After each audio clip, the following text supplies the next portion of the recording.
Beri nama pedang ini Naga Puspa. Selamatkan dia.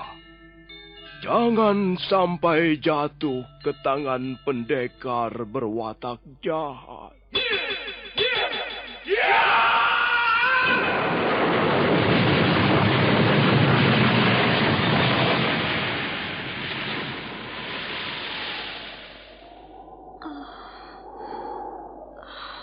Kakang Kamandanu, kau masih juga tidak percaya bahwa aku mencintaimu.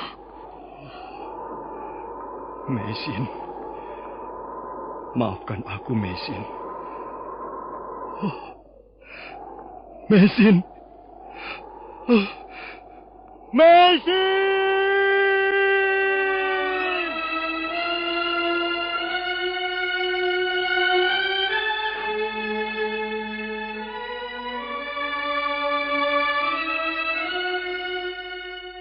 Tutur Tinula.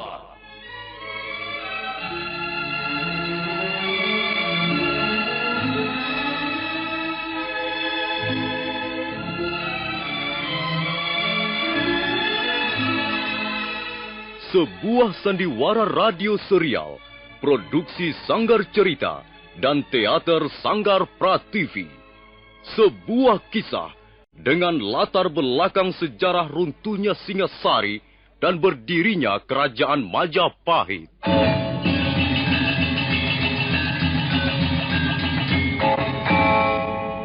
Sandiwara ini didukung oleh pemain-pemain radio yang sudah ternama. Ferry Fadli, Ivone Rose, dan Eli Ermawati.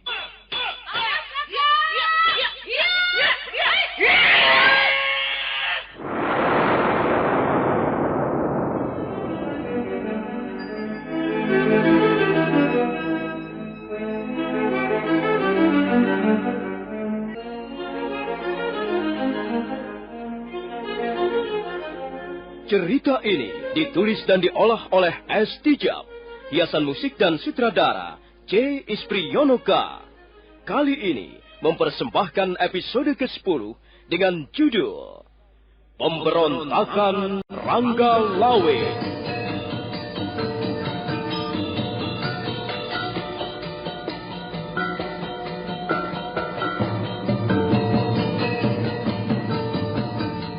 Dalam seri ke-299 ini didukung oleh para pemain Rusli sebagai Rangga Lawe, Francisca sebagai Tirtawati, Bang Kumis sebagai Ratosan, Ani R sebagai Marta Raga, Sulaiman sebagai Tambak Baya, Mas Dewa sebagai Gagarangan, Tisar sebagai Ralintang, Mas Sono sebagai Arya Wiraraja, dan Asdi Suhastra pembawa cerita. Selamat menikmati.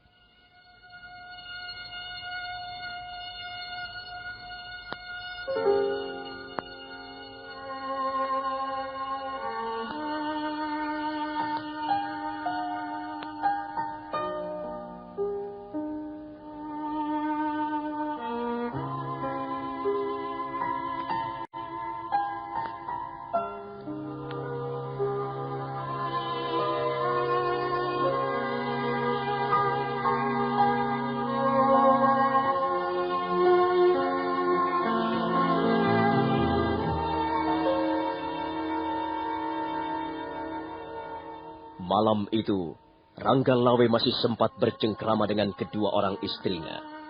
Mereka saling menumpahkan rasa cinta dan kasih sayang.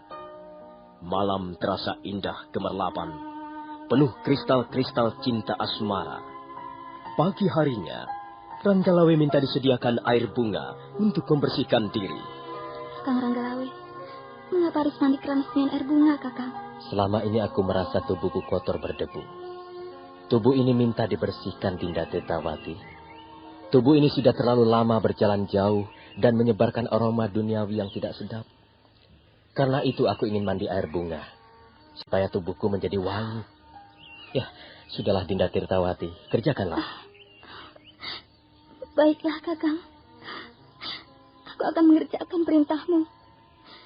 Sekalipun Tirtawati ini kau suruh menjaring angin atau menjalani mega di angkasa, Tirtawati akan mengerjakannya dengan penuh rasa bahagia dan kegembiraan, Kakang. Terima kasih atas kesetiaanmu, Dinda Tirtawati. Dan kau, Dinda Martaraga, Ya, Kakang. tolong siapkan makan pagi untukku. Tolong kau siapkan makan kesukaanku.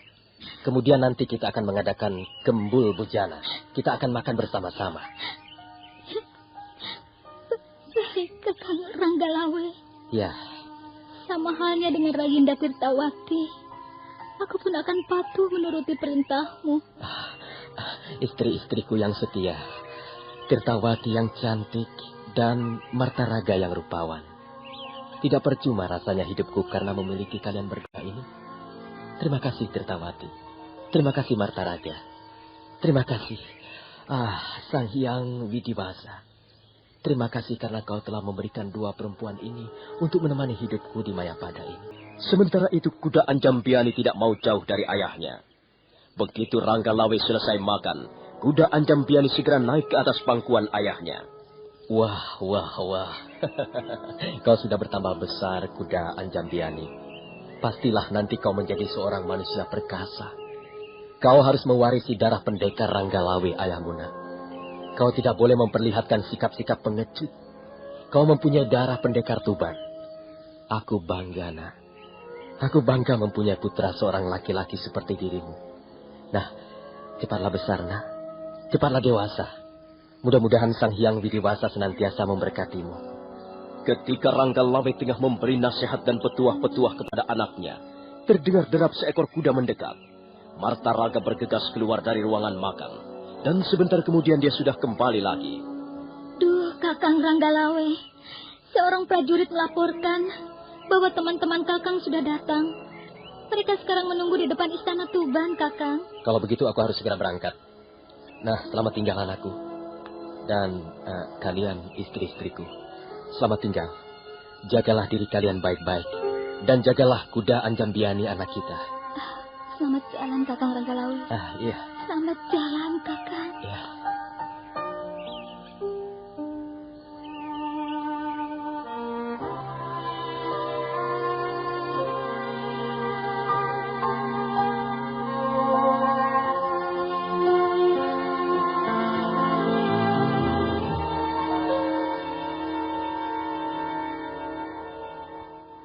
Ranggalawe bergegas keluar dari ruangan makan. Kedua orang istrinya mengiringi di belakang. Kuda Anjambiani melekat dalam gendongan Tirtawati. Bocah laki-laki itu nampaknya belum menyadari apa yang sedang terjadi. Ranggalawe bergegas menuju ke ruangan pribadi ayahnya, Arya Wiraraja. Arya Wiraraja kelihatan sangat murung. Ranggalawe menyembah ayahnya 3 kali sebelum kemudian berkata lirih. Ampun, Ayahanda. Saya minta diri untuk berangkat ke Majapahit. Kalau benar-benar hatimu sudah mantap, berangkatlah, Ranggalawe. Berangkatlah. Berangkat dan jangan lagi menoleh-noleh ke belakang. Tunjukkanlah jiwa besarmu sebagai satria Tuban. Tunjukkanlah keperkasaanmu di medan peperangan, supaya nama baik leluhur kita tidak tercemar. Saya akan berusaha memenuhi kata-kata Ayahanda Wiraraja. Saya mohon pamit, Ayahanda. Ya, baiklah anakku. Doa-doaku menyertai di belakangmu. Ranggalawe kemudian melangkah keluar. Ia tertegun sejenak di halaman istana Tuban. Kemudian dia bergegas berjalan ke arah Pagedokan. Pagedokan adalah tempat atau kandang kuda. Ranggalawe menghampiri kuda kesayangannya yang bernama Nila Ambara. Sudah sejak bertahun-tahun lamanya, Nila Ambara selalu menyertai perjalanan tuannya. Ranggalawe dengan penuh rasa haru mengelus-elus kepala binatang itu. Kita akan menghadapi pekerjaan yang besar, Nila Ambara. Aku membutuhkan bantuanmu. Aku membutuhkan seluruh kemampuanmu. Selama ini kau tidak pernah mengecewakan aku, Nila Ambara. Kau selalu mengantarkan aku menempuh perjalanan-perjalanan panjang. Selama ini kau telah menunjukkan kesetiaanmu yang sangat besar kepada Ranggalawe. Untuk itu aku mengucapkan terima kasih kepadamu, Nila Ambara. Budi baikmu dan jasa-jasamu tidak akan pernah aku lupakan. Nah, Nila Ambara, marilah kita berangkat. Kali ini kita akan menempuh perjalanan yang sangat menentukan. Apakah kau sudah siap, Nila Ambara? Bagus. Bagus sekali. Kau memang tidak pernah mengecewakan hatiku, Nila Ambara. Kau selalu mengerjakan tugas-tugasmu dengan baik. Nah, ayo kita berangkat, Nila Ambara. Ayo, Nila Ambara. Ayo kita berangkat ke Majapahit. Ayo kita tunjukkan pada orang-orang Majapahit bahwa kita adalah pendekar sejati. Hiya, hiya, hiya.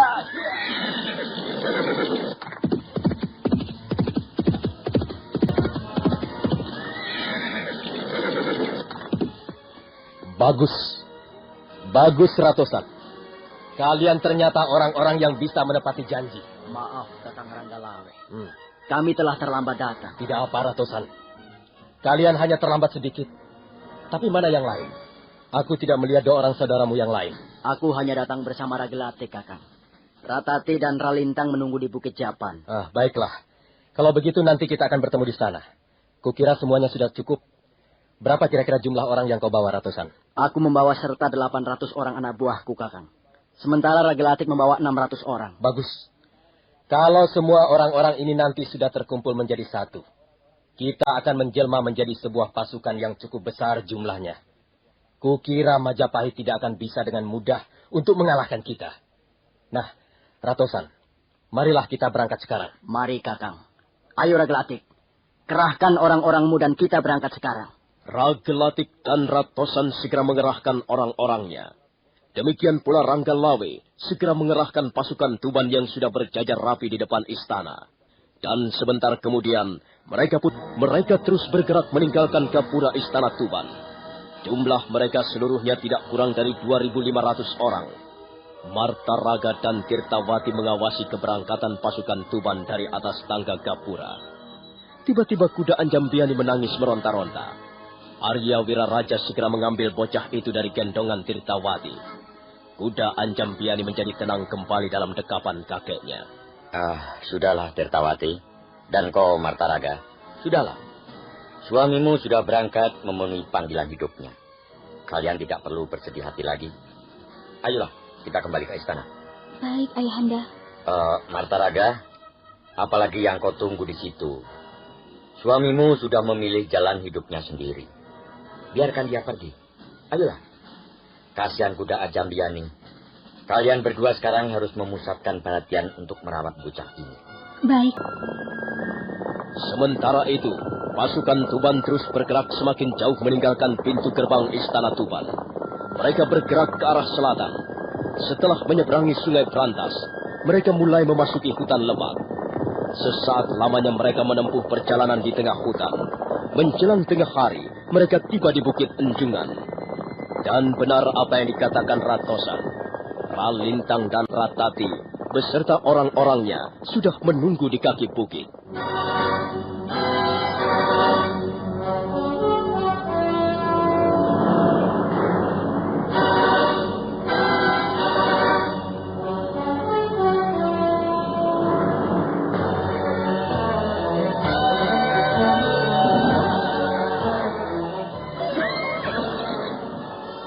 Bagus.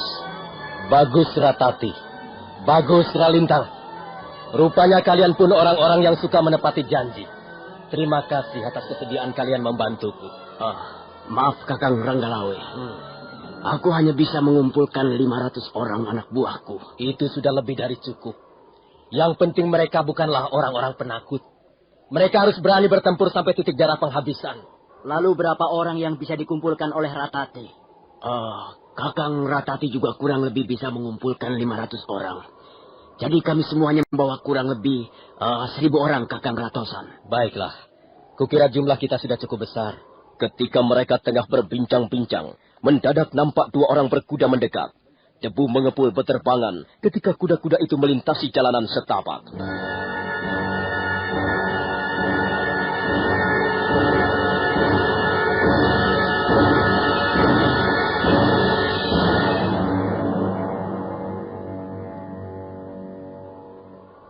Bagaimana, Kakang Tambak Baya? Di mana kau sembunyikan orang-orangmu? Maaf, Gusti Ranggalawe. Kami semua menunggu di sana, di balik bukit ini. Maaf, Gusti. Kami telah menyalahi janji. Kami tidak bisa datang ke istana Tuban. Hal itu karena kami harus mengumpulkan orang-orang, Gusti. Berapa jumlah orang-orangmu, Kakang Tambakbaya? Mereka kurang lebih berjumlah 500 orang, Gusti. Bagaimana kira-kira kemampuan mereka? Soal itu Gusti Ranggalawe tidak perlu ragu-ragu lagi. Mereka adalah murid-murid terbaik perguruan Bukit Gunung Lelembut. Dan mereka semuanya sudah teruji dengan baik. Mereka sanggup bertempur sampai titik darah penghabisan. Bagus, bagus.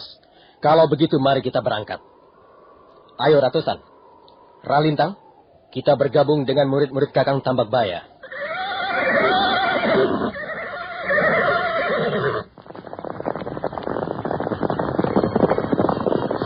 Tidak ada berita dari Telik Sandi yang kau kirimkan? Sudah, Gusti Ranggalawe. Menurut Telik Sandi, pasukan Majapahit sekarang ini berkemah di tepi sungai Tambak Beras. Mereka berjumlah sangat kecil, Gusti. Tidak lebih dari 500 orang prajurit. Baiklah. Kalau begitu sekarang kita bergerak menyebar. Kakang Tambakbaya dan Gagarangan memimpin orang-orang yang mendaki Bukit Walikat. Kakang Tambakbaya nanti bisa menyergap pasukan Majapahit dari rusuk kiri. Sementara Ratosan dan juga Ralintang menyergap dari rusuk kanan. Dan aku sendiri dengan dibantu Ratati dan Ragelatik akan menjadi ujung tombak peperangan. Aku akan datang dari arah depan.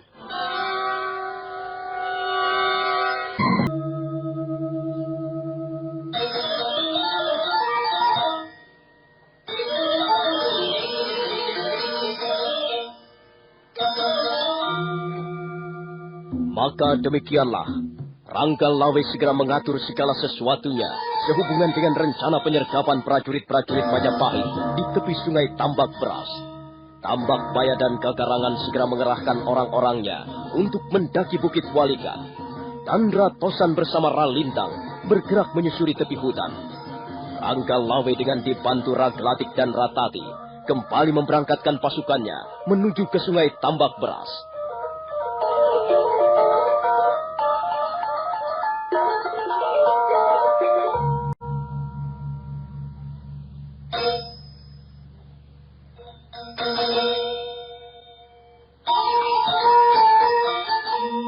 Nah, saudara pendengar, bagaimanakah kisah selanjutnya?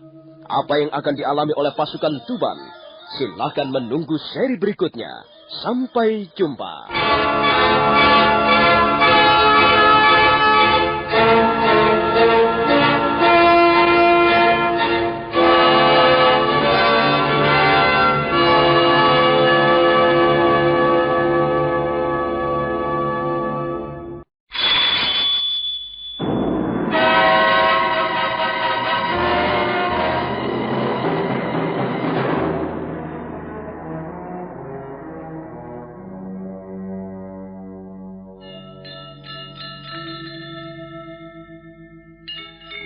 Beri nama pedang ini Naga Puspa.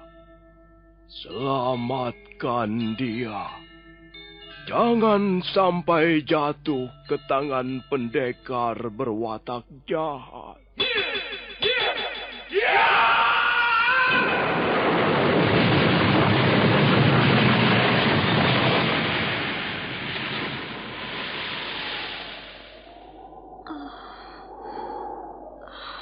Kakang Kamandanu, kau masih juga tidak percaya bahwa aku mencintaimu. Mesin, maafkan aku, Mesin. Mesin. Mesin!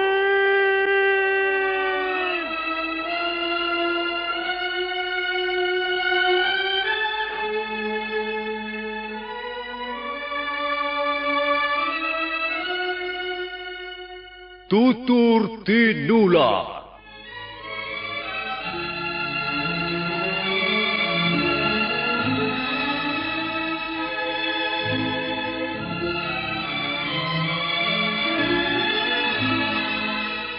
Sebuah sandiwara radio serial, produksi Sanggar Cerita dan Teater Sanggar Prativi. Sebuah kisah dengan latar belakang sejarah runtuhnya Singasari dan berdirinya Kerajaan Majapahit.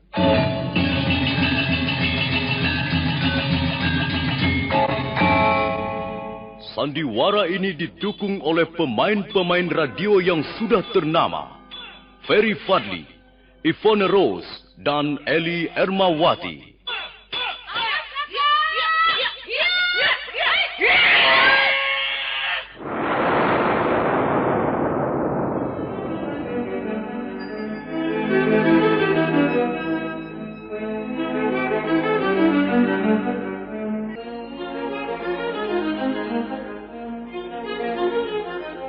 Cerita ini ditulis dan diolah oleh S. Tijab, hiasan musik dan sutradara C. Ispriyonoka. Kali ini mempersembahkan episode ke-10 dengan judul Pemberontakan Ranggalawe.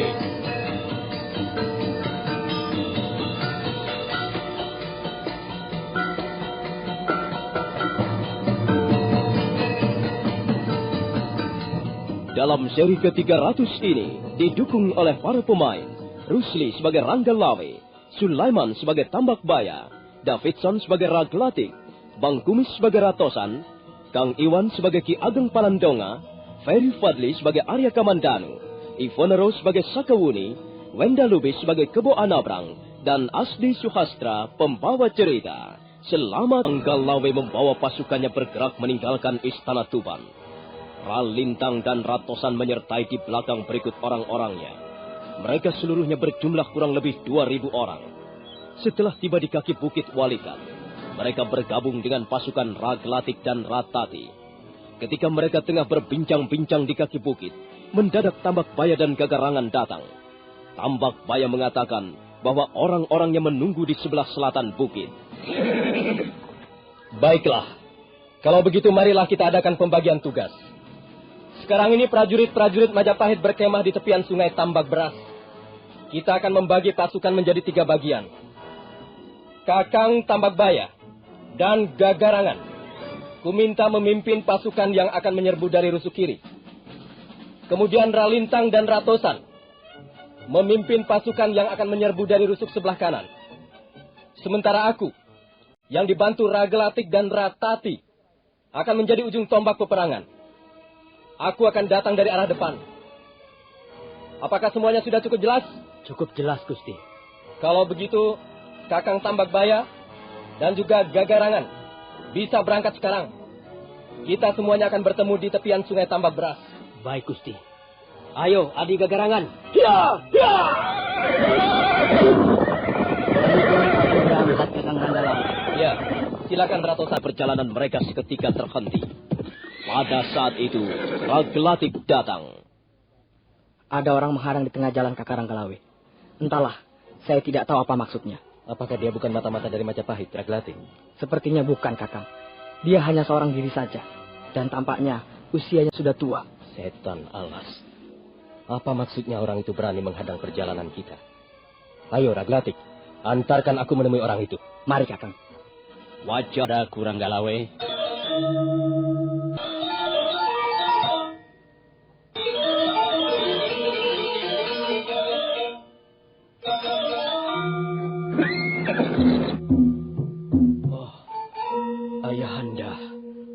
Ayahanda Ki Ageng Palandonga. Maafkan saya, Ayahanda. Saya sama sekali tidak mengenali Ayahanda. Sekarang tentunya sudah mengenaliku dengan baik, Ranggalawe. Coba katakan, siapa aku ini? Ki Ageng Palandonga adalah Ayahanda mertua saya. Ranggalawe, apa maksudmu membawa pasukan sebanyak ini, ha? Apakah kau akan berangkat ke tengah medan perang besar? Saya akan berangkat ke Majapahit, Ayahanda. Ada apa di Majapahit? Maaf, Ayahanda. Saya tidak menjelaskannya secara tuntas. Saya sedang diberi waktu. Tidak perlu, Ranggalawe. Aku pun sudah tahu. Aku sudah mendengar semuanya. Ranggalawe. Iya, Ayahanda. Bolehkah aku, ayah mertuamu ini, memberikan sedikit nasihat untukmu? Kalau nasihat itu sifatnya ingin membatalkan saya berangkat ke Majapahit, maafkan saya, Ayahanda. Pendirian saya tidak mungkin dirubah-rubah lagi. Hati saya sudah mantap. Daripada kehilangan muka, lebih baik saya berperang melawan Majapahit, Ayahanda. Ranggalawe, jangan kau teruskan niatmu ini, anakku. Lebih baik kau segera kembali ke Tuban. Tidak mungkin kau bisa menandingi kekuatan Majapahit, anakku. Maaf, Ayahanda. Saya berperang bukan semata-mata untuk memperoleh kemenangan. Menang ataupun kalah itu adalah urusan nasib. Tapi saya berperang untuk menegakkan dharma seorang satria. Saya telah melihat benih-benih ketidakadilan. Dan saya harus membunuh benih itu. Supaya tidak menyebar kemana-mana. Sekalipun saya binasa menjadi korban. Saya rela, Ayahanda. Saya berperang dengan Majapahit justru untuk meluhurkan, meninggikan derajat Majapahit sendiri. Sesungguhnya saya akan berperang melawan diri saya sendiri, Ayahanda. Ya, Jagat. Ya, Dewa Batara. Ya, Sang Siwa. Ya, Sang Wisnu. Ya, Sang Hyang Widi, penguasa seluruh alam semesta ini. Terjadilah segala sesuatu menurut kehendak-Mu. Aduh, anakku Ranggalawe. Kalau memang demikian halnya, baiklah. Rasanya tidak akan ada seorang pun bisa membelokkan arah perjalanan hidupmu. Baiklah, Ranggalawe. Berangkatlah. Aku tidak akan lagi menghalang-halangi niatmu. Terima kasih, Ayahanda Ki Ageng Palandonga. Terima kasih atas pengertian Ayahanda. Selanjutnya, saya mohon doa restu. Iya. Aku akan mendoakanmu dari kejauhan. Berangkatlah, Ranggalawe. Berangkatlah, anak.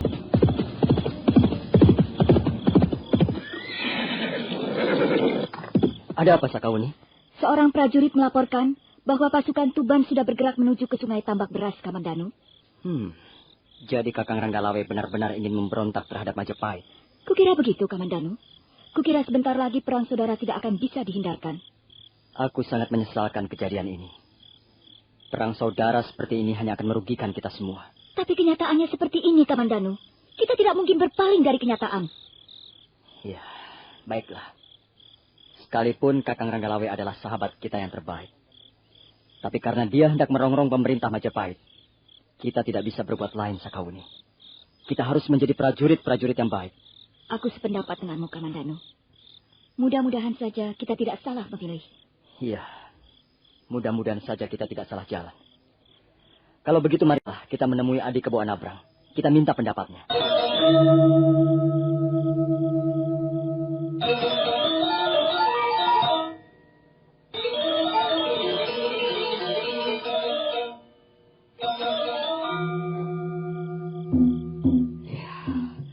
Berapa besar jumlah mereka, Sakauni?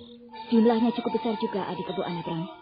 Menurut prajurit itu, jumlah mereka tidak kurang dari 2.500 orang. Kurang ajar. Ranggalawe benar-benar ingin menyerbu ke Majapahit. Dari mana dia bisa mengumpulkan orang sebanyak itu? Kakang Ranggalawe sudah sejak lama mempunyai nama yang harum di sekitar kota Tuban. Tentulah tidak sukar baginya untuk memperoleh dukungan dari para sahabatnya. Kalau begitu, kita harus mengirim utusan untuk menyampaikan berita ini kepada Gusti Prabu. Jumlah kita sangat sedikit. Apalah artinya 500 orang prajurit? Kalau kita tidak memperoleh bantuan, kita bisa dihancur leburkan oleh pasukan Tuban. Kebo Anabrang segera memanggil 2 orang prajurit Majapahit. Mereka diutus pergi ke istana Majapahit untuk melaporkan bahwa pasukan Tuban sudah bergerak mendekati Sungai Tambak Beras. Malam itu juga, 2 orang prajurit Majapahit berkuda meninggalkan tepian Sungai Tambak Beras.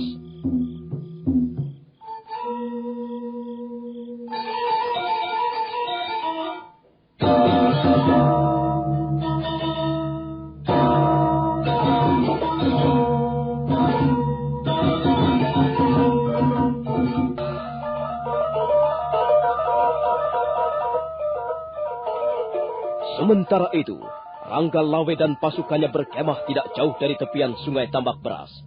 Mereka bermalam di situ, menunggu fajar datang. Maka ketika langit di sebelah timur mulai kemerah-merahan, ketika sang surya bersiap-siap menerangi seluruh Mayapada, Ranggalawe memerintahkan agar prajurit-prajuritnya berkumpul. Untuk sesaat lamanya, Ranggalawe memberikan pengarahan kepada mereka. Kemudian Ranggalawe memerintahkan agar semuanya bersiap siaga. Medan perang sudah dekat. Senjata-senjata mulai diperiksa kembali. Kuda-kuda diberi minum ataupun makan rumput yang segar. Maka setelah dirasa segala sesuatunya siap, Ranggalawe memberikan aba-aba agar pasukan... Hai, orang-orang Majapahit, ayo majulah kemari. Bawalah Nambi. Jangan kalian sembunyikan manusia goblok itu di belakang punggung Gusti Prabu Kertarajasa. Mana itu Nambi? Inilah Ranggalawe. Ayo, hadapilah kami. Hadapi kami pendekar-pendekar dari tanah Tuban. Apa katamu, Ranggalawe?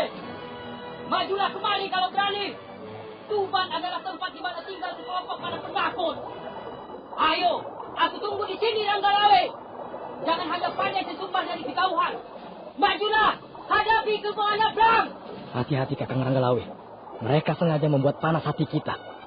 Kebo Anabrang itu nanti akan kucincang tubuhnya. Hei, Kebo Anabrang! Aku ingin bertemu dengan Nambi. Mana itu Rekian Mapati Nambi? Suruh dia maju kemari. Jangan hanya ongkang-ongkang kaki. Mana itu orang yang bernama Nambi? Suruh menghadapi aku, Ranggalawe! Tidak perlu banyak laga, Ranggalawe. Kalau kau ingin berhadapan dengan Rekrian Mapati Nambi, sebelumnya harus lebih dulu dapat menundukkan Kebo Anabrang.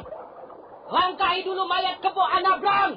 Barulah kau akan bisa berhadapan dengan Nambi. Kurang ajar, Kebo Anabrang. Pendekar kemarin berani menantang aku. Kubunuh kau. Kubinasakan kau. Ayo, serbu! Habuk Majapahit! Habuk Majapahit! Serbu!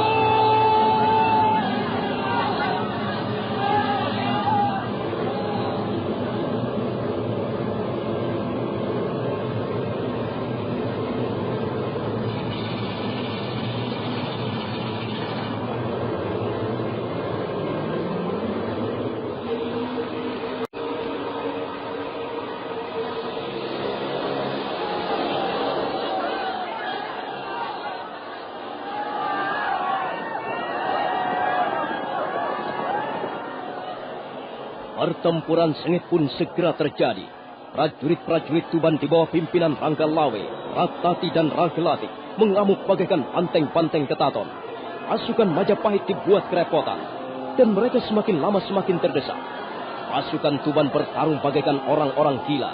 Mereka bertarung sambil berteriak dan melompat ke sana kemari. Kebo Anabrang merasa geram melihat pasukannya menjadi kocar-kacir. Ketika pertarungan sengit masih berlangsung, mendadak dari arah samping kiri bermunculan orang-orang berkuda. Mereka adalah Tambak Paya dan Gagarangan berikut murid-muridnya.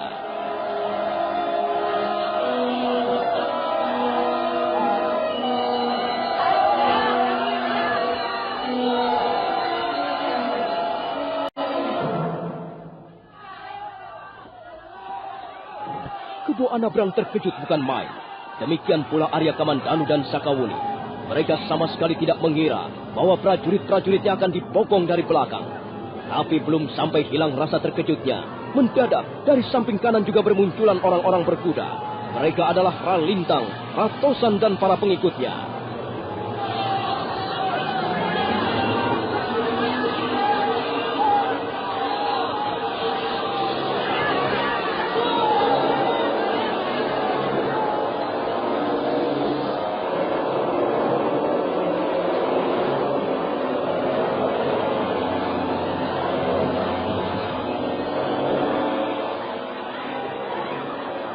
Kebo Anabrang mendengus keras, sambil terus berusaha membabatkan pedangnya yang besar dan panjang. Panglima muda kerajaan Majapahit itu berteriak nyaring kepada prajurit-prajuritnya.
Nah, apa yang akan terjadi kemudian? Bagaimanakah kisah selanjutnya? Siapakah yang akan memenangkan pertempuran ini? Saudara pendengar, silakan menunggu seri-seri berikutnya.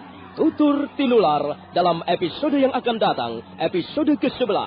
Mutiara Ilmu di Atas Batu.